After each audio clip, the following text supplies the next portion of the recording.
right, I see we're live. Sweet.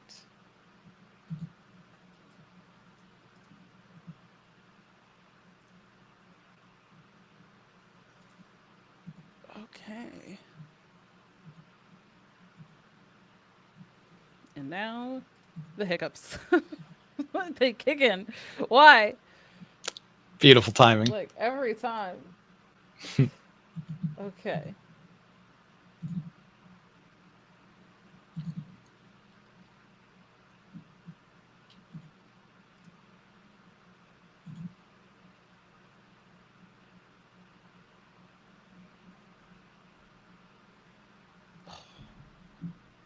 All right.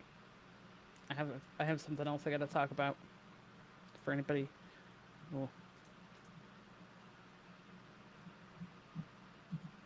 maybe we got to see if Dankest can get one. I think he's going to Gen Con. Maybe. Cool. I don't know. Maybe that was the one that already happened that I was thinking about. Oh. I'll have to see. Okay. So, are we ready? Ready?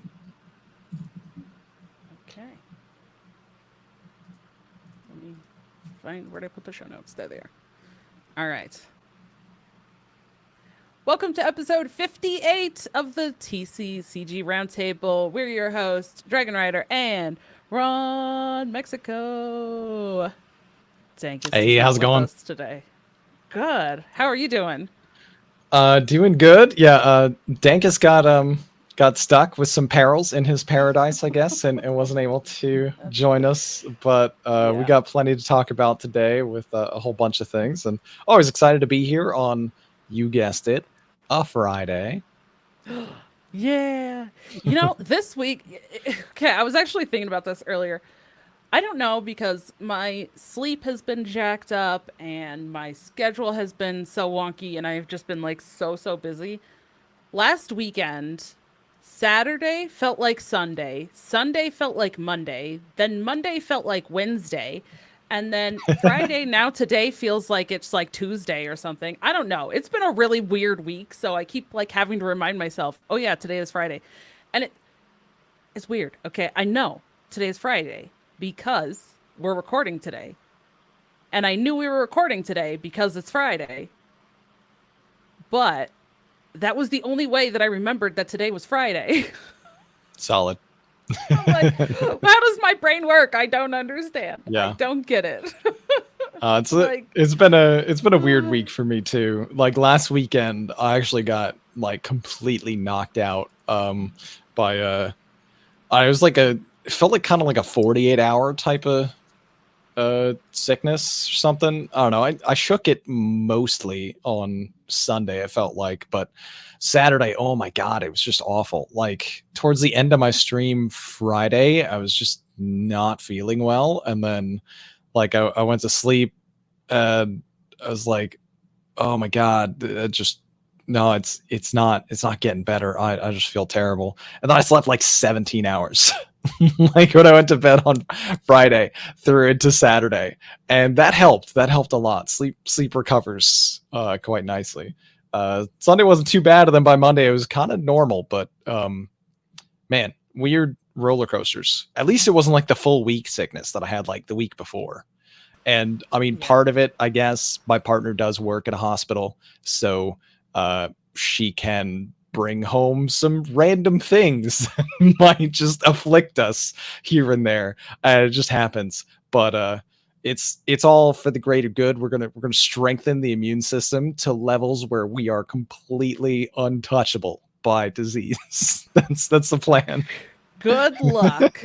Good luck. Yeah, fingers crossed. If you figure that out, let me know how to do it. Yep. You'll be the first, I'll tell.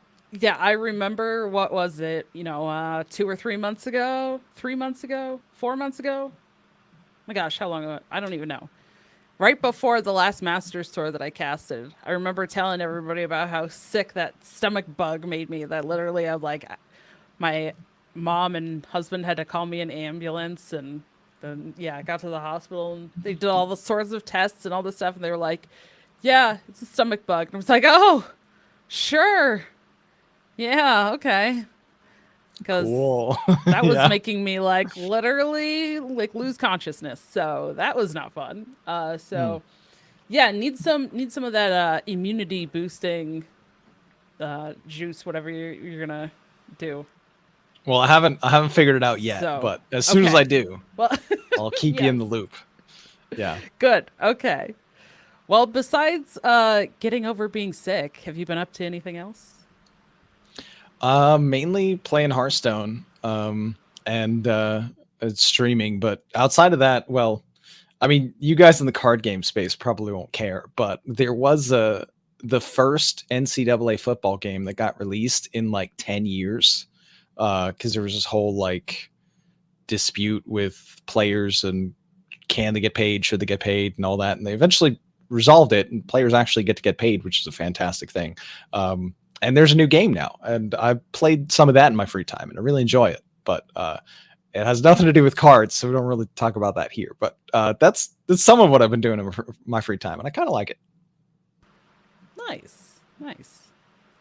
I'm trying to think what I've been doing because it feels like all I have been doing is sleeping and working and like maybe some content stuff. But then also I think about it and I'm like, but I'm only sleeping like 5 hours a night, so I don't think I'm sleeping. So like, I don't know. Where's my time go? It goes to just being exhausted and trying to do a bunch of stuff and not doing a bunch. Oh, here's one thing. So my mom and I spent a day, and we're still gonna make, spend another day working on stuff. But she had a coworker that had a big like surgery on her like digestive and reproductive areas and stuff, and we were making some food that we're going to take to her and her husband now that they're getting back from the hospital after that. So that was nice, spend like a whole day with my mom and just kind of hang out and make a bunch of like basically prep a bunch of food that we could freeze and be able to take over. That sounds there for great. them. Yeah. So yeah, it was nice. So it was like, planning. We're like, I love planning. Anybody that doesn't know, I'm like, I'm a planner. I'm like, all right, let's plan. What are we going to make? What are we going to, Yeah. okay. All right, I got colored note cards. We could use different colored note cards for the different foods so we can label them. And we're like, yeah. And then we'll use like different, maybe we'll put stickers on them to help like, differentiate the different stuff. And like, well, if we're going to make breakfast burritos and then like lunch burritos, they're going to look the same because we have to have something that differentiates those. Like, True. I'm very, I How don't else know, would you know? excited about like, using different colored note cards and stickers to decorate. How did you differentiate the burritos? I must know. Oh, that's the part we haven't done yet. Oh, okay. What's the plan? We're then? planning. We're planning different colored note cards because on the outside, so we're gonna write like what it is, Okay. and then we're gonna write. So according to my mom, her coworker said that her husband is pretty inept with cooking, I guess. Poor husband. Could even boil water wrong, I guess. So it was like, oh, okay. Hey, man, that takes forever. I get it, dude. Yeah. I get it. So You're watching the pot. You're like, how is it not boiled I yet? know. Yeah. That's you can't watch it. You can't watch it. So you didn't know. So yeah, so we're going to like write like microwave instructions on the different colored note cards, and then just I don't know, put different like color themes for each of the foods.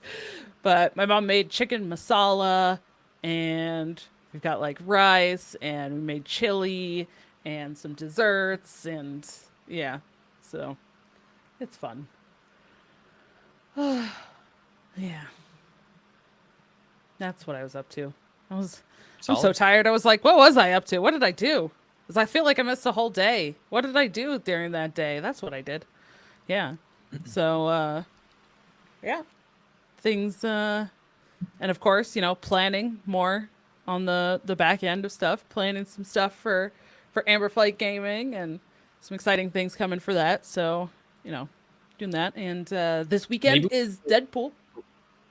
Wait, what? Really? Nice. Already? Yeah. Damn. I know. Yeah, this weekend is Deadpool and Wolverine. So yeah, we're Hell gonna be yeah. going to see that. It's like kind of like a triple date, I guess. We're going with like it's like a small group that we're gonna go see the movie with tomorrow. We're gonna do dinner and movie and stuff, which is nice because we don't do that kind of thing like very often at all. So, and I think it's probably been a good 2 or 3 years even since we've even been to the movie theater. Oh, so yeah. I hear you. Oh, speaking of plans and planning, I won't be here next week because I have plans. My 15-year anniversary with my partner is coming up, August 3rd. So we are doing a trip out of town. I'll be skipping out on the stream for like probably the tail end of that week and the early part of the next week. And yeah, it'll be a lot of fun. Awesome. Yay. Well, that sounds exciting. I'm glad that you guys are gonna go do something. And She really needs a vacation. Oh my god, she's been just nonstop since she started working at the hospital, and well, it's a lot. So yeah. I'm very excited she gets a break, and also we get to spend some good time together. Yes. Good. All right. Anything else that we have going on before we dive into some news and other stuff here? Think that's all for the personal side for now, Okay. anyway. Well, how about some gaming related stuff? In overall general news, the San Diego Comic Con is happening right now. That is a very large event. Uh, I have gone to a Denver Comic Con and I thought that was huge, and San Diego Comic Con's way bigger. So that's like the event. That's like the premier Comic Con if you're gonna go to one. So I know that there are some card game related things that are kind of going on and happening there. And then we also have Gen Con happening next weekend. I can't believe it's already on like Gen Con time. Like, oh Time my gosh. flies.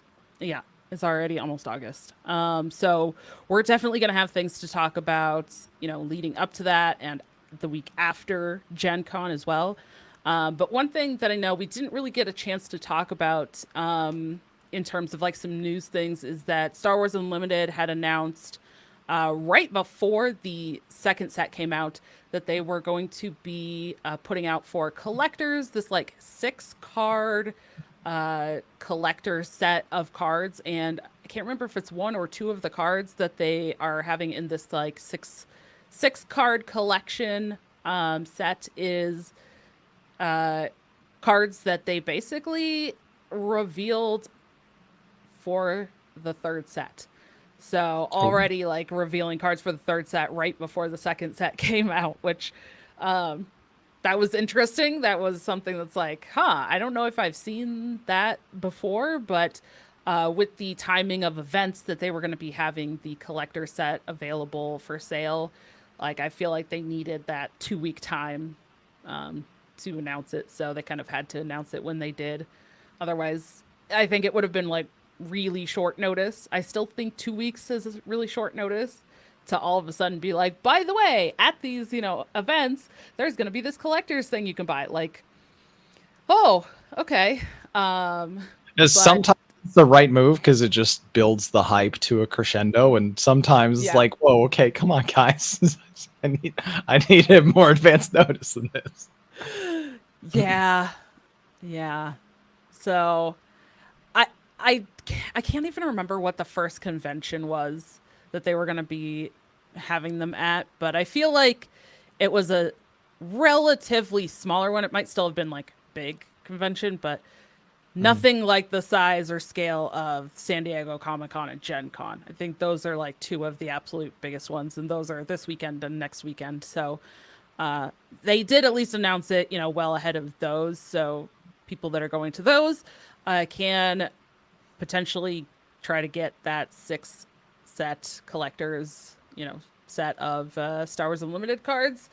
They have those at those conventions. And I did see, I guess there was either high demand or some issues that they ran into during the first day of San Diego Comic-Con. So they did post already like last night, like, hey, there's basically going to be some changes. We're going to be kind of adjusting how we do this. So it's good to see when they kind of make those very rapid adjustments and try to change things very quickly like that so that they can make sure, especially at conventions where it's like, hey, if you're literally selling those at conventions, people are only there for a very short time. So you need to make those adjustments very, very quickly so that people can get those while they're there. And then also, speaking of Star Wars Unlimited and Fantasy Flight Games in general, Fantasy Flight Games is going to have a what are they calling it? They're calling it Fantasy Flight Games In-Flight Report. Basically, it's like a panel at Gen Con next weekend that they're going to be doing. So they're going to chat about, I'm reading the description here, they're going to chat about the past year's activities, upcoming projects, and more. All attendees will receive a Grogu promo card signed by one of the designers of Star Wars Unlimited. Nice.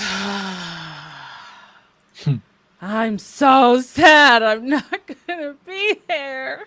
Yeah. I really wanted to go to Gen Con this year, but it just didn't work out. But next year for sure. You can start the planning now. Oh, our plans are to actually get a hotel starting if we can, like this weekend, but maybe next weekend, and literally book our hotel for a year out so that we actually can get a hotel, because that was one of the biggest problems for this year, is that we started searching in like February or March, and everything even relatively close was already booked.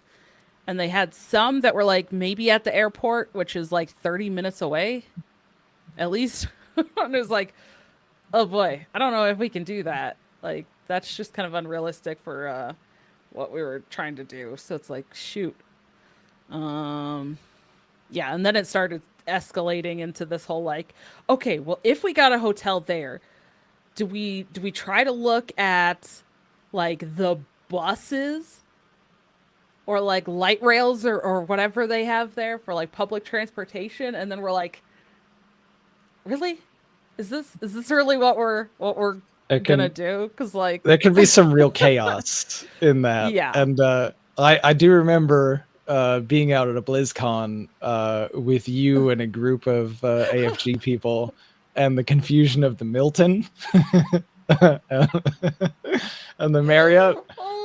Yeah, it's good times. It's all chaotic. So I get it. I get it for sure.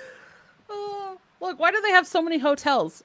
Right, like, door to door. Why do they have so many hotels door to door like that? I don't know. I don't understand. Look, why when you pull up Google Maps does it tell you to go one way when clearly that's the way you're supposed to go? And I thought it was the other way. Ugh. Google Maps and hotels.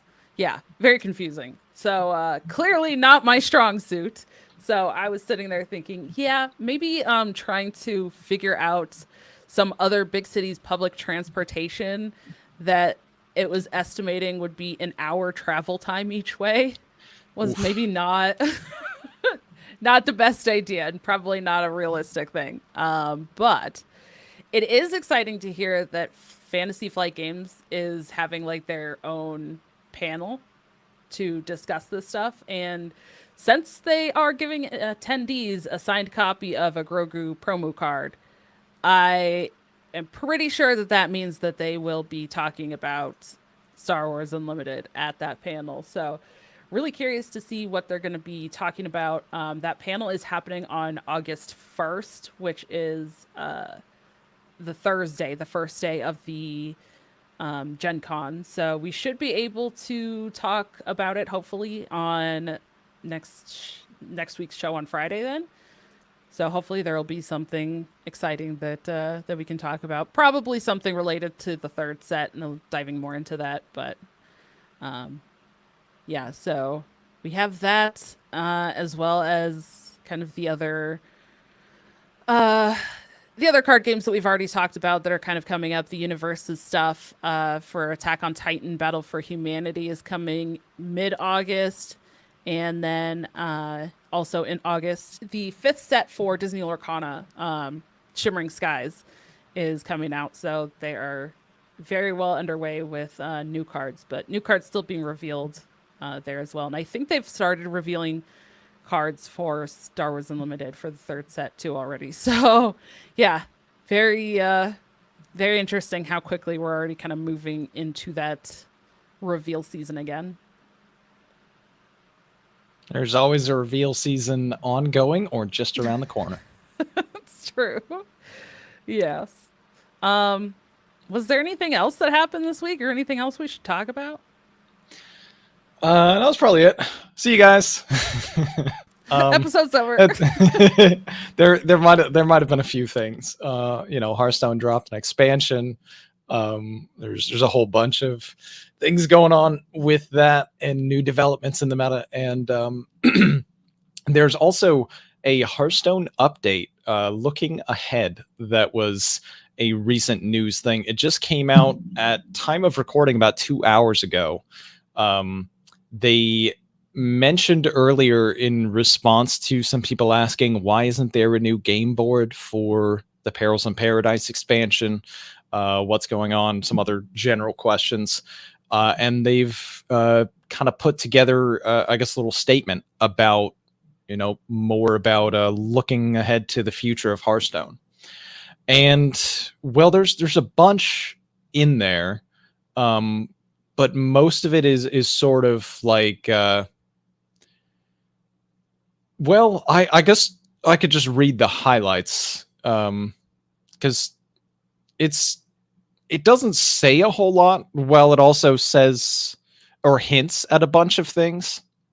So it's still sort of vague, but maybe you can read into some things or try to find some things to be optimistic and hopeful about for the future.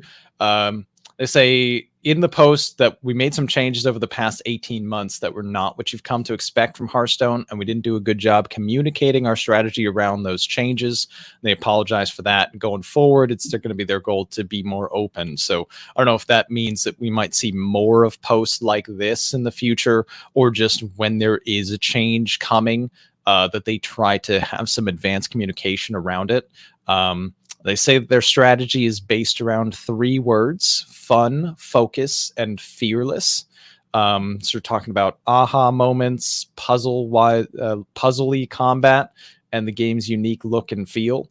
They're focusing most on constructed battlegrounds, and arena is kind of the gist of what they're saying.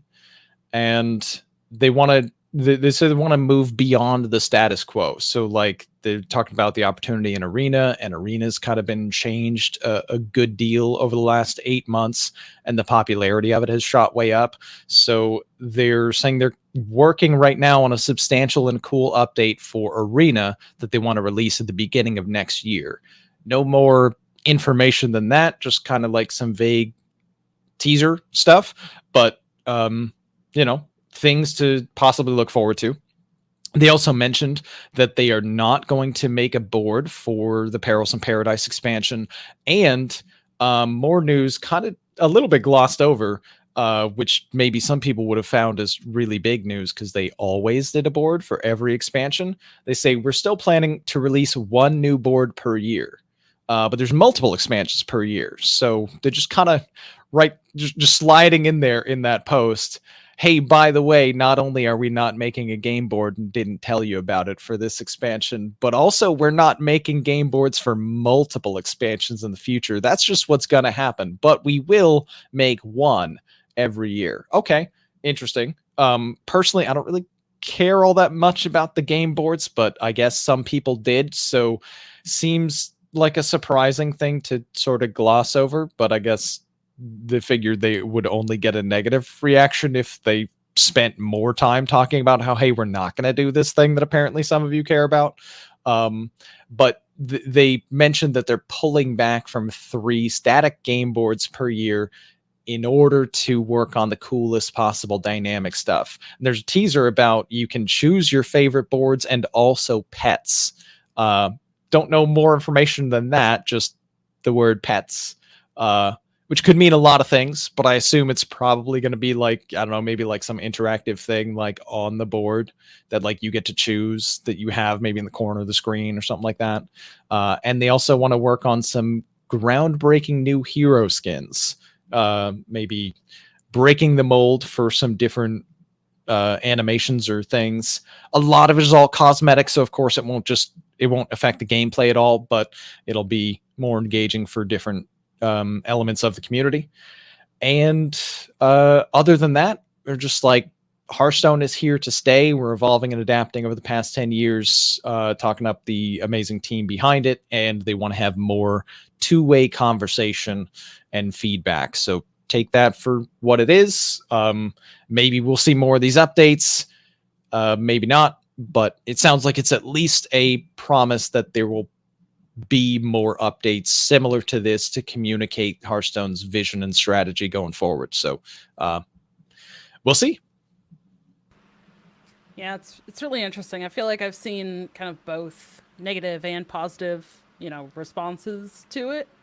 In terms of like the game boards and pets and stuff, I think if pets are like what I'm thinking, like you said, like something in the corner, Magic has something like that, Magic Arena, and also Legends of Runeterra has very similar things. So those could potentially be like what they're talking about, which would be very much like the coin or your hero skin or card back that you would like pick ahead of the games, and it would, and then that would show up in the corner.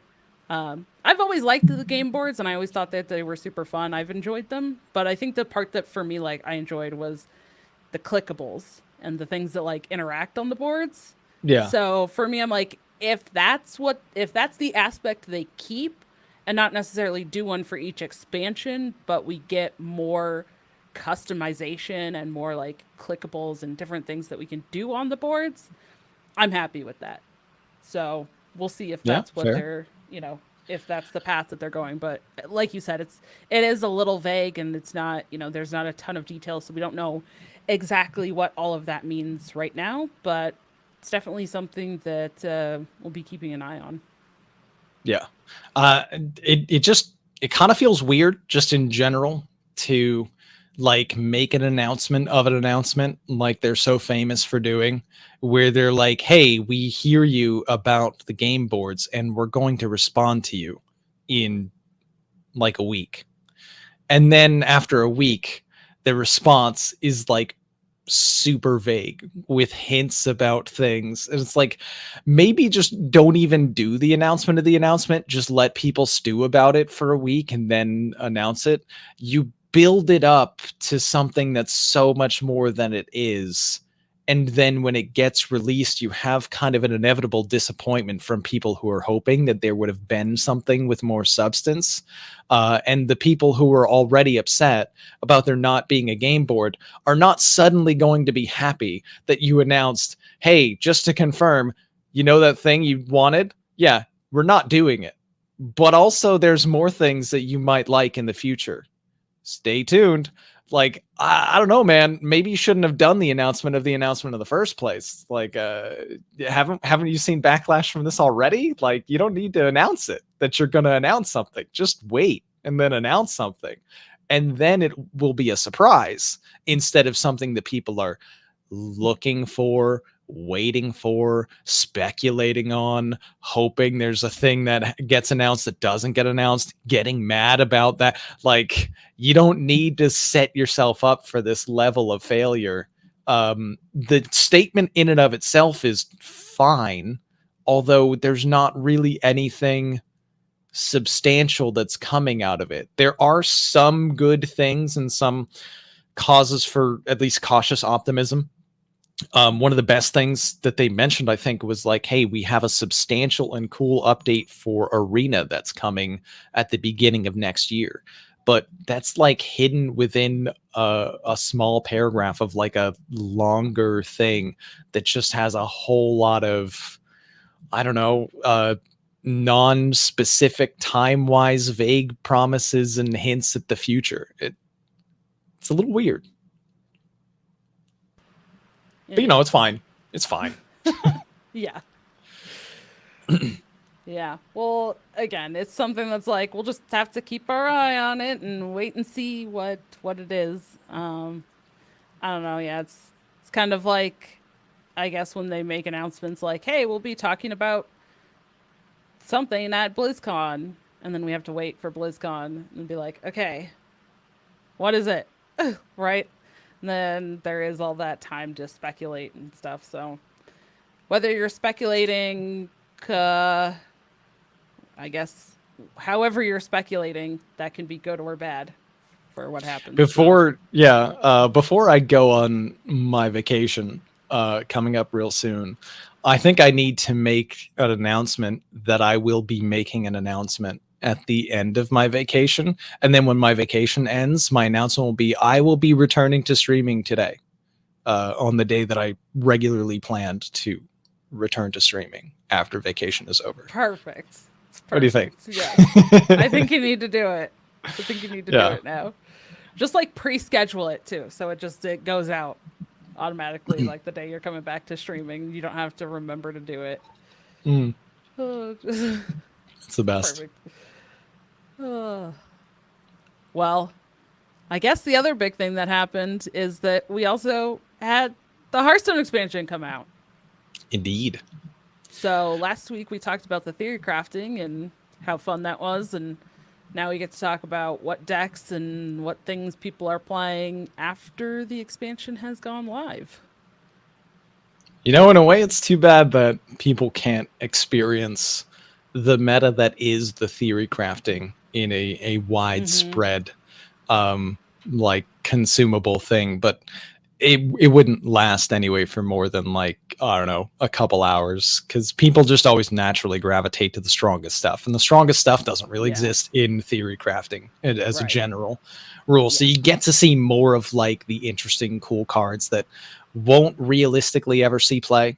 But we're into the expansion now. We're like 3 days in. I guess today's like day 4, and there are some clear winners, I think, so far that are standouts in the meta right now. And at top of Legend, that's mainly Druid and Rogue.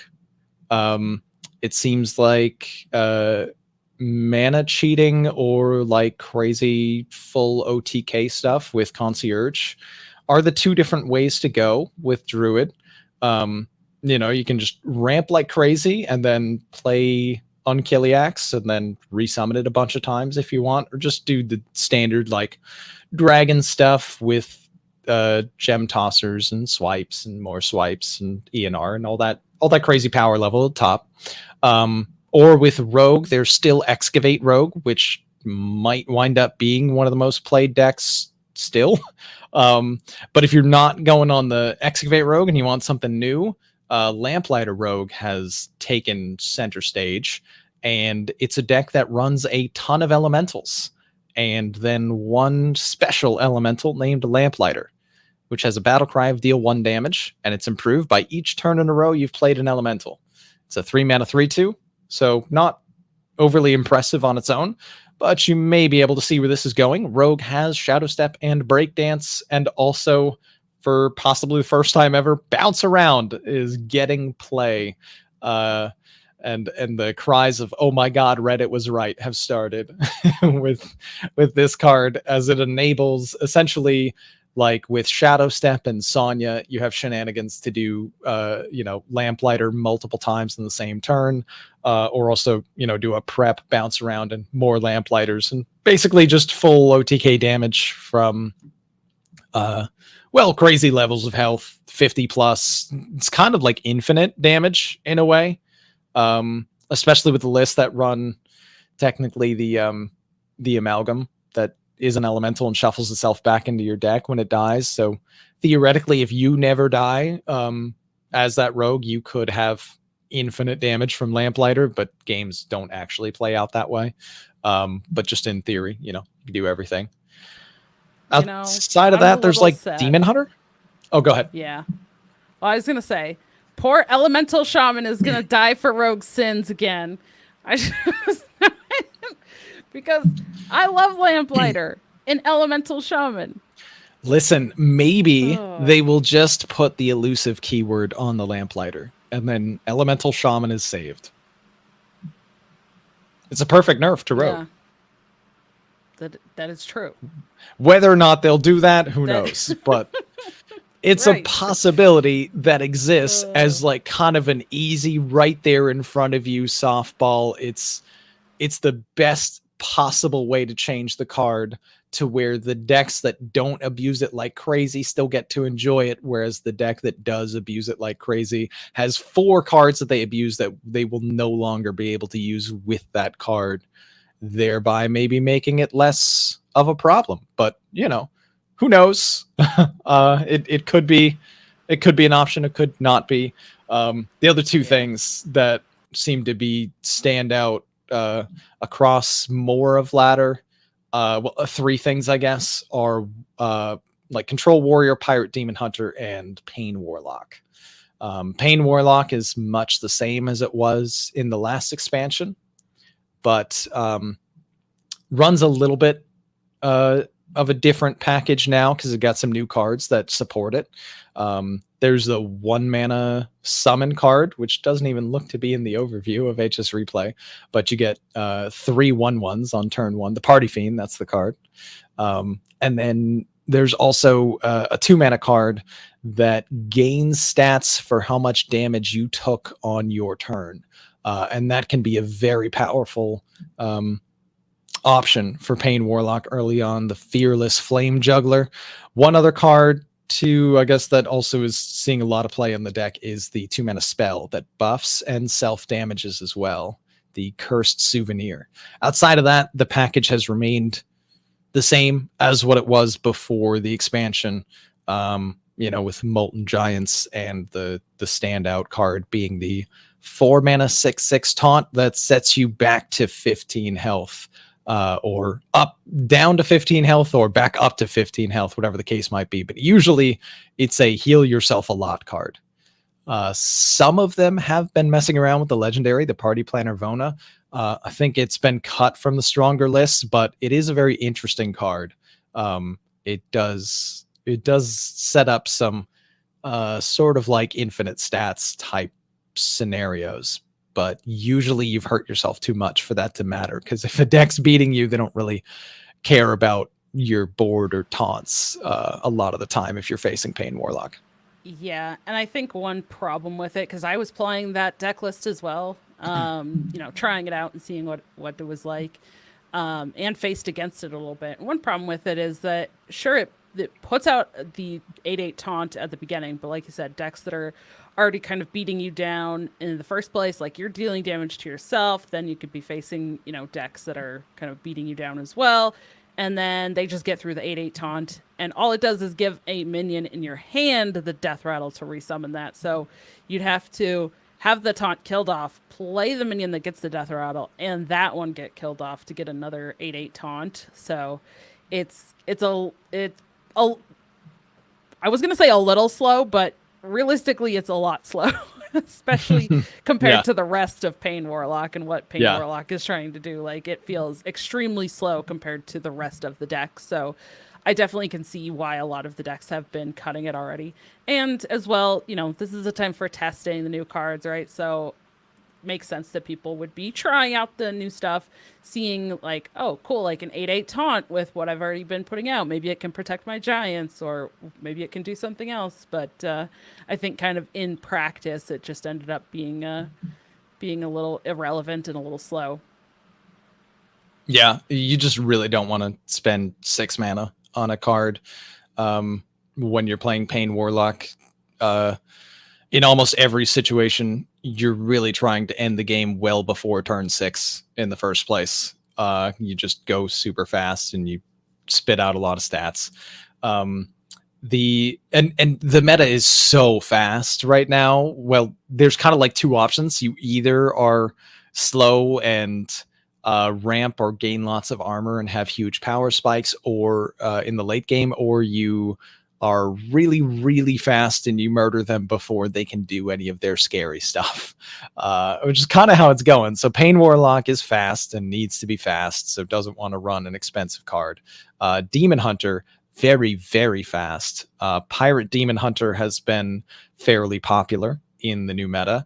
They have a lot of access to new cards that can really churn out some insane levels of damage pretty fast. And there's been some experimentation with like the Taurus card for like a different version, but we don't really see that much. The main thing is you have patches, you have powerful pirates that buff other pirates. You have the location where you can summon pirate. They all have charge, by the way.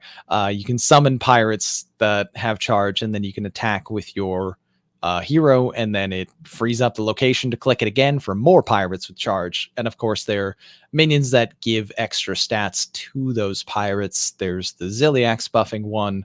There's pirates that buff pirates, and so on. So things can snowball pretty fast. Adrenaline Fiend is another big standout. A Demon Pirate 2/2 for 2 mana that will give +1 attack to your hero for each time a pirate attacks that turn. So, of course, with pirates with charge that are showing up out of your deck or showing up from a location, you can see how that can snowball pretty fast. And all of those things do very well with the Sock Puppet and other such things where Demon Hunter can just wind up with some absolutely insane damage. I've already seen some turn 3 and 4 lethals all over the place with Pirate Demon Hunter. It is not a deck that you can afford to go slow against or really feel like you have much of any time to breathe. If they have a good draw, oh man, you're in trouble.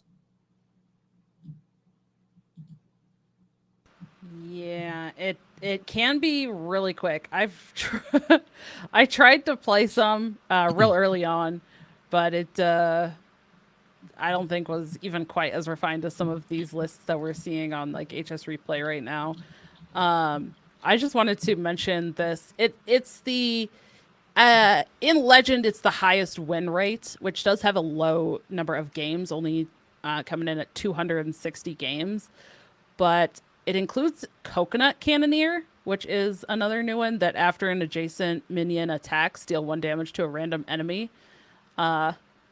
Yeah, so that's like a neutral variant, I guess, of the Horizon's Edge, the Death Rattle, or the Death Knight, excuse me, the Death Knight location, except it doesn't close and you don't have to kill something to reopen it. It's just, and it's after a minion attacks. It's just like, instead of using it like the location. So it's an interesting one. I've seen that in a few lists. I think more the like the more streamlined lists have cut it because you don't have enough things to do in the situations where you don't have that board. So it's slightly more like of a win more card. But man, it can get pretty crazy in the situations where you know it's got the right setup. Yeah, and it's interesting, this deck, you know, again, this is, like I said, low games, but, you know, has the technically the highest win rate. But it is including that Priest Taurus, the Arana package with the Brain Masseuse and Acupuncture, too. So it does have a little bit of more, like, from attack or from additional damage, from hand damage. Not direct attacking damage like the more streamlined lists, right? So it is an interesting take, and maybe it works out too. But for now, a good lesson in stats to be like, well, if there's a deck with 59% win rate with 260 games and a deck with 57% win rate with 5,100 games, one of them might have slightly more trustworthy levels to try to base your decisions off of. But that doesn't mean the 59% deck isn't going to hold it. Just, you know, take it with a grain of salt. Yes. I just love talking about those little choices, especially this early in the meta. Like I said, it's only been, you know, 2.5, 3 days since the expansion came out. So we're gonna see a lot of experimentation, people trying the new cards and then maybe Absolutely, cutting yeah. some of them, and then being like, oh, actually, never mind. Maybe it's in this more streamlined version that has a lot more games. It's the Hosen Roughhouser, which whenever another friendly pirate attacks, give it +1/+1. So more of that. Well, I'm already I like that it attacking, so gives just give it the bananas, by the buff. way. It is very Oh, fun. The yeah. +1/+1 buff is shown in an animation of this guy throwing a banana at the minion that's attacking, and it Yeah. gets like it's pretty great. Oh, wait. See, we were talking earlier about figuring out how to like make ourselves completely immune to like sickness and stuff. That's it. We just need Bananas. someone to throw bananas at us. Okay, got it. Oh, that's the thing. See, we get I love it. buffs from someone It's a good throwing a banana solution. at us. Okay, figured it out. Did you want to talk about the warrior as well? Yeah, and then I mean, warriors kind of all over the place, especially at some of the lower ranks of ladder. It's pretty simple with the plan. It's Unkiliacs. The name the community is kind of given to the Ziliax version that runs Perfect and Virus. So I've also heard it referred to as like keyword soup Ziliax and things of that nature. Basically, it has Rush, it has Divine Shield, it has Taunt, it has Lifesteal, it has Reborn, it has Untargetable and Elusive. It has everything on it. It costs 9 mana, so it's expensive, and it will be a 4/6 Lifesteal Rusher with Divine Shield, Taunt, and kind of impossible to get through. But this deck wants to make as many of them as possible. So it runs Chemical Spill, a 5-mana card that will summon the highest cost minion from your hand and then deal 5 damage to it. The 5 damage, of course, being immediately nullified by the Divine Shield on the Ziliax. So it's just a 4/6 in that case, but still gets the lifesteal hit. Oh, it has Poisonous too. Did I mention that? Yeah, I forgot about that. It is Poisonous, so it kills everything it hits unless that thing also has a bubble. And then it also runs Inventor Boom, the popular card from last expansion that Warrior used to almost exclusively just get more Unkiliacs. And it also now has access to Druid cards. So not only can it ramp, but it can also play Hydration Station, which resurrects your 3 highest cost taunt minions. And you might be thinking, well, Ziliax is just 1, so like if it dies, it's fine. It just would be the one thing that comes back, right? Well, no, because it has Reborn. So if you summon it and it dies, and then the Reborn triggers, it has summoned again. So that's 2 individually different ones. And then also if you play like Inventor Boom or anything else at a later point, it's summoning more of those. You can run 2 copies of Hydration Station, which means you can just get more and more and more of the Unkiliacs. This deck also goes full on the degeneracy with a new card called Tidewater. Wait, what is it? The Pupil something? Tide Pool Pupil, 1 mana 2/1 with a battle cry. If you've cast 3 spells while holding this, discover one of them. So essentially you can use this card to get more copies of Hydration Station, which is of course more copies of Unkiliacs.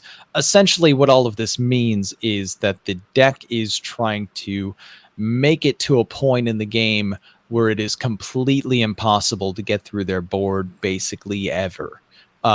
And that's how it wins. Yeah. So the only real strategy to beat this deck is to kill them before they do all of the things. Hence the super fast decks that we've seen that are popular, like Pirate Demon Hunter and Pain Warlock and things of that nature, where they go. I understand you want to play a 5-mana card that wins the game or sets you up to win the game sometimes, so you're going to be dead by turn 4. Yes. Although, because it has access to those Druid cards you were talking about through the Tourist card, it also runs New Heights that increases your maximum mana by 3, and you get an empty mana crystal. And then it's running Sleep Under the Stars, which is a 7-mana spell, and you get to choose 3 times between draw 2 cards, gain 5 armor, or refresh 3 mana crystals. So there potentially is a lot of survivability for the deck as well. It kind of does some ramping. And then, if people want to, they can gain the armor 3 times. right? And then they can also recast that from the pupil and stuff too. So because even I've been trying to play some aggro decks, but you would think, oh, cool, they're not doing anything but ramping. We've seen this with Druid. I can probably get in there and kill them quick. Sometimes it doesn't work. Sometimes even if you're going fast, they're still able to just new heights, and then they can just start gaining armor, refreshing mana crystal all at the same time. And then they still get to pull off their Ziliax stuff. And then you're like, well, the important thing though is they have to actually draw the Ziliax. They do. Yes. And if they don't, their entire strategy, which is pretty much based around one card, does kind of fall apart. So we do see, even through like 2,300 games, the deck is currently sporting a 47% win rate. So it's not necessarily a big problem, but it is something that does not create a fun play experience. Probably win or lose. I don't know, maybe it's just always fun to win, but like if the game matters to you, then you're very on edge, just kind of hoping that they don't have the specific combination of cards that you're going, or if you just don't quite have enough damage, you're like, all right, I really hope they don't have this and this, because if they do, it starts to create this unbeatable chain of things. Or if they don't, okay, cool, I win now. Or if I killed them fast enough, all right, the game's over. Thank God, I can breathe a sigh of relief that they didn't do the unbeatable thing. So it might be a sentiment outlier, I think, has been one of the terms that Blizzard has used before, that could be targeted for some changes, even if its win rate doesn't necessarily support the reasoning behind some changes. But we'll see. There's lots of things that they can do, obviously, and you'll notice that 3 incredibly powerful cards in this deck are being run because of the Taurus that are Druid cards. So naturally, Druid also is, of course, one of the top performers, which we didn't really go into detail with the deck too much, but there's multiple different Druid decks, and most of them are really strong just because they're Druid decks, honestly.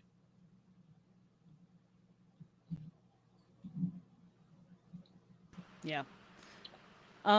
Okay. Well, now that we've kind of looked at the decks and stuff that are kind of popular, talking about some of the cards that people are playing with, I want to ask you, Ron, is there a card that so far has really surprised you with the set? Either it's been weaker or like not as used and you thought it was going to be really strong, or it's been a lot stronger and you thought it was going to be a weak card. I asked this on Twitter, so I'll share some of those replies, but I want to hear your reply first. I'm not really sure. There were a lot of things actually that either seemed like clearly like they would be broken, or clearly they wouldn't be all that good. Maybe I guess if I had to pick one, I might still just express some surprise at the Death Knight location. It's not quite as strong as I thought it would be. Like it's insane in certain moments still, and like there's a lot of support that the deck built around it can have to make it like really, really good and like game winning in a lot of spots. But I think it might just be more having to do with the fact that it's insane against board focused decks. But there aren't enough board focused decks for it to like truly shine, like be the Omega broken card that I kind of felt like it was going to be. I also didn't really even talk about Rainbow Death Knight in our deck list stuff, but it's a lot of the same things that Rainbow Death Knight was from before, with some new cards, and it also has been fairly competitive. But yeah, the Horizon's Edge, it's like sort of carrying that deck a little bit because it is good, but also there are plenty of moments where your opponent just doesn't actually do any board-based stuff, so you can't really have your own stuff die enough to go completely crazy with the Horizon's Edge. But there are other games where you do face a board-based deck, and then I played this card, so I won the game. Haha. Yeah, that's the best I can come up with, I think, on off the top of my head, just for a surprise card.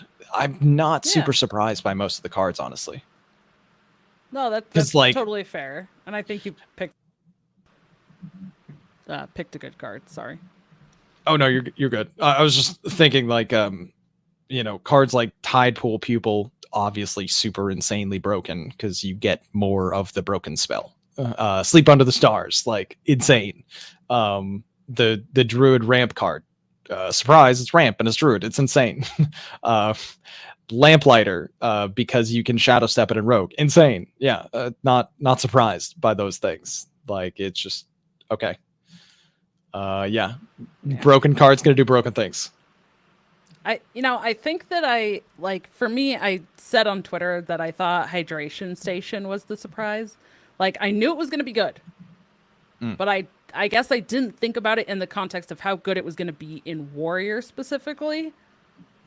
With the combination so just because Warrior also has Boom. Exactly. So it's just full on Kiliax. I thought about it with Ziliax, right? But I didn't think about it with the other cards that Warrior has to continue that trend. So for me, I was like, that was the one that was surprising. But some people have commented on my post from earlier on Twitter. Copa said Meltamental, which is the Shaman 3-mana 3/8 taunt. This is permanently frozen. Copa is permanently a Shaman truther. It's I know. great. I tried to ask. I love his commitment to Shaman, and it's solid in the Shaman deck that he likes. It was great in Arena when I was playing it, but I don't think. I was gonna say I tried to get clarification if it was like stronger than he thought it was gonna be, or if it wasn't as good as he hoped it would be. But he didn't reply yet, so that's one that I'm like, I don't know. I felt like it was gonna not be great, but maybe it's better than I gave it credit for. I think Copa might be coping. That could be too. The copium, it's a thing. But Ridiculous Hat said he knew Tide Pool Pupil would be good, but did not realize it'd be this good. Yeah, it's been very good. Yeah. And had somebody else reply, Rising Waves for Mage. Yeah. Thought it would suck when it was announced, but it's a pretty cool and useful card, which I have seen it before too. So I haven't seen it a ton because I feel like I haven't seen a ton of Mage. It's just been like a lot of Warrior and Druid and Demon Hunter and maybe some Death Knights. Like, those have been the main four, but I have seen it a little bit. And yeah, so those were some of the cards that some other people have replied with on Twitter. But I just thought it was really interesting and was curious on your thoughts on what you thought was kind of a surprise card so far. Yeah, I'm a little bit with you maybe on Hydration Station, just being like the level of insane it is for a Warrior. Like, I kind of expected that Hydration Station would be super powerful. Just you immediately go to, okay, so this is 2 additional, like, lots of summons of Unkiliax that just on its own is going to be a really big problem. But the fact that, Warrior just gets to extra exploit it with now main decking 2 chemical spills and having Boom and Hydration Station in tandem, it kind of goes a little bit more out of control.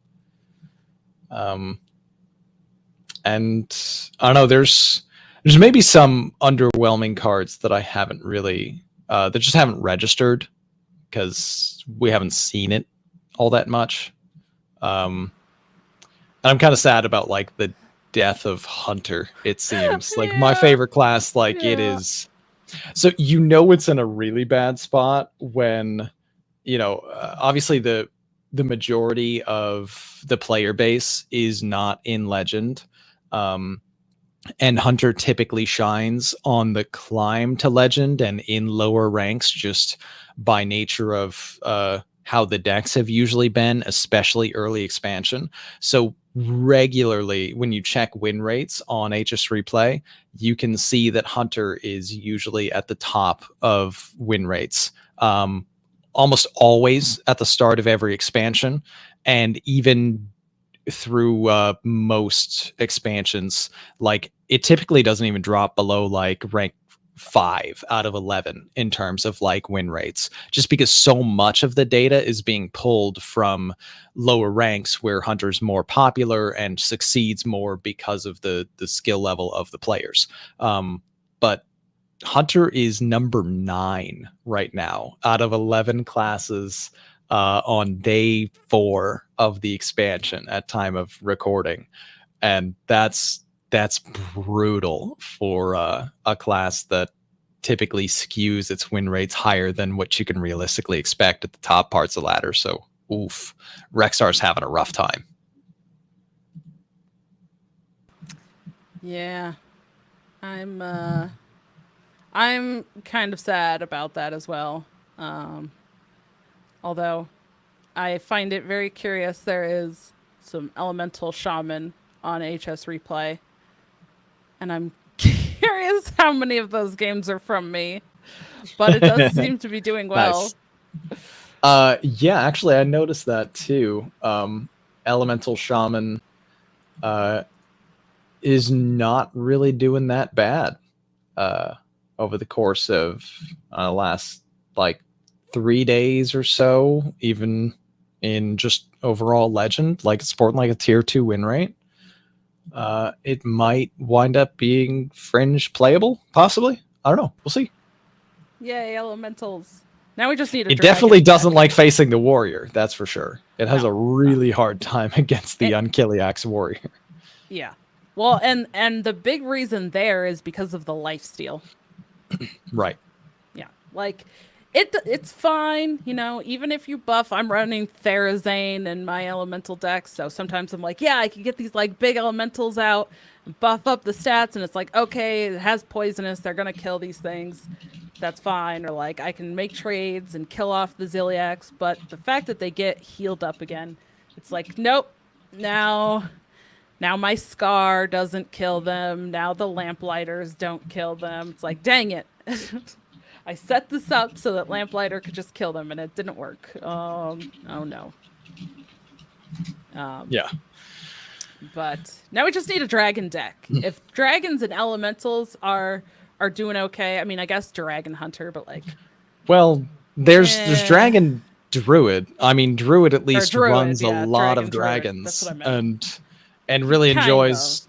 It doesn't really feel like a dragon deck though. More dragons for 5, but yeah, I mean, the dragons are window dressing. The dragons are the things that kind of do help you make it to the later part of the game, because it's very helpful to play 0 mana 3/4 taunts, and then also 3/5 minions that draw you spells or give you spell damage, and also generate a 1/1 that draws you a spell or gives you spell damage and helps you do swipe things. Those dragons. Those are enabling the other stuff that really power spikes late and ends the game. You know, if Druid didn't have those dragons, then they might lose a whole lot more in the early stages of the game leading up to that. But I wouldn't really call it a dragon deck. Exactly. I don't know. At the same time, though, it is Fi that like comes down and ends the game like so frequently. Well, that's the card, because like you're like, okay, well, I can kill the Druid by turn 8 or 9 or something before they do all the other stuff, as long as they don't put up like a huge taunt and heal. Oh, what's that? They just did that for 0 mana. They still have 7 mana on their turn. Or oh, they only played 2 dragons, but it was just enough to play this on turn 7 when I would have killed them otherwise, but they played it for 7 mana, and then they cleared my best minion and also have a 4 attack, 8 health now, lifesteal minion with taunt. Oh, well, I kind of needed to kill them right now, or else they would do the other thing that wins. Oh, well, all right, game's over. So, Yeah. Fi is a huge piece, and it's a dragon. Dragons are available. That's true. That's all I got for optimism for you there. You can play dragons if you want to, Dragon Rider. It's possible. I know, but I'm having fun with the elementals, so I'll probably stick with elementals for now. Fair enough. Because I do enjoy them. I just need like I've seen an Doomhammer or elemental something, mage. It's not too bad either.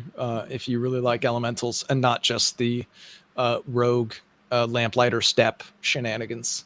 Oh no, I'm talking shaman elementals here that I'm playing. I'm not playing lamplighter rogue. No, I'm playing shaman.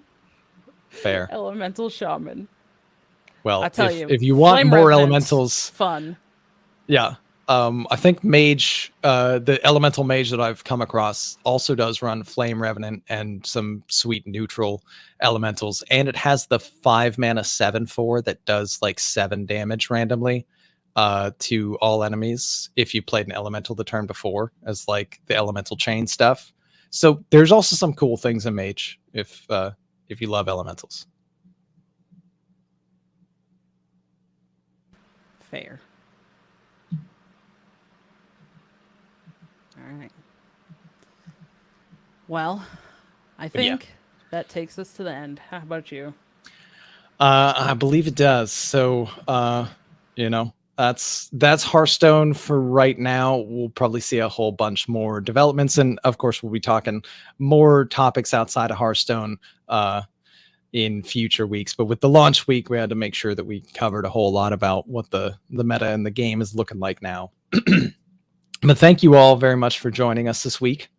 And if you or someone you know would be interested in joining us, please reach out to us.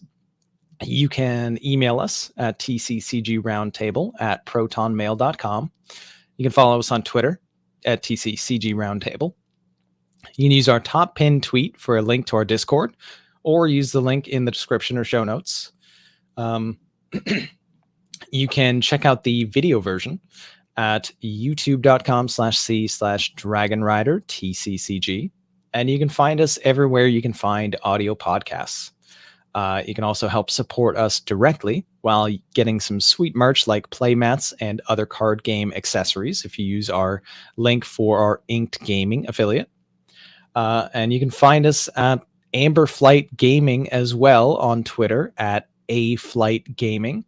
And check out our new merch. Amber Flight Gaming has some sweet new merch. I actually haven't ordered the shirt yet that I plan on getting because I was trying to decide between a couple different options. But it looks really cool and I'm excited about it. And that's at exclaim.gg/store/AFG. And then, of course, you can find us individually. Dragon Rider, where can they find you? You can find me on Twitter. Well, I mean, all over the place. Twitter, DonnieDK, DAWNIEDK. You can find me on Twitch and YouTube, dragonrider TCCG. I'm going to be looking to do more streams and content again, so hopefully see everybody in there. And then you can hear me talking all things standard Hearthstone, specifically over at the Dr. 3HS podcast. Perfect. And you can find me individually at or on Twitter at Ron_HS. You can find me on Twitch streaming every weekday, Monday through Friday, usually around 7 p.m. Eastern at RonMexico HS.